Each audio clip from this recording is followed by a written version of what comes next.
C'est la 3e année consécutive que cette équipe d'artificiers est retenue pour organiser le feu du 13 juillet à Troyes.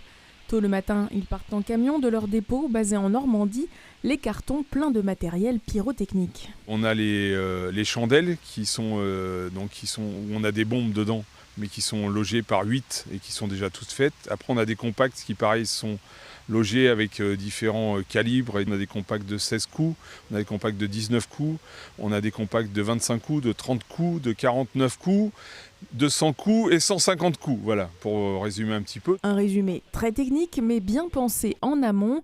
Une fois la bande-son du spectacle choisie par la municipalité, le programme est établi au dépôt. Il ne reste plus qu'à mettre en œuvre le plan. On met en œuvre les produits, on met les inflammateurs sur les compacts, sur les chandelles, sur les bombes. Et après, il y a la disposition sur tout le site, quoi, voilà. On va dire plus l'artistique finale. Et pour cela, la place du Préau et le bassin de la préfecture ne sont pas une situation aisée pour les artificiers. Le site en centre-ville est très compliqué d'un point de vue artistique et d'un point de vue sécuritaire.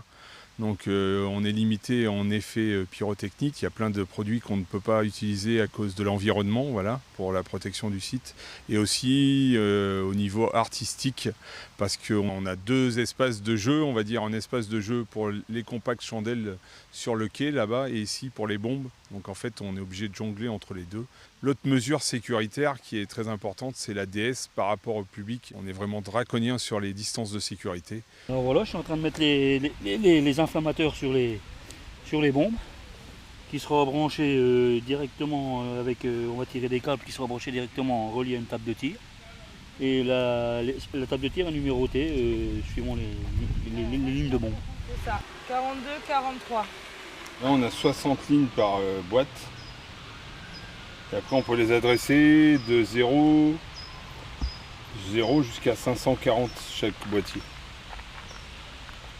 Et là ça nous permet de tester toutes les lignes, de voir qu'elles sont bien toutes bonnes. Toutes les lignes qui se sont reliées, elles sont allumées. Et après au moment du tir, on passe en mode tir.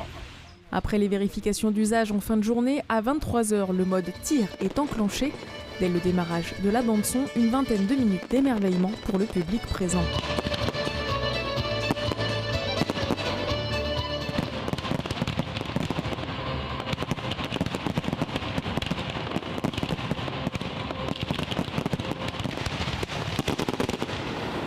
À l'issue du feu d'artifice, l'équipe et les pompiers feront une dernière vérification du secteur pour s'assurer qu'aucun départ d'incendie n'est à déplorer.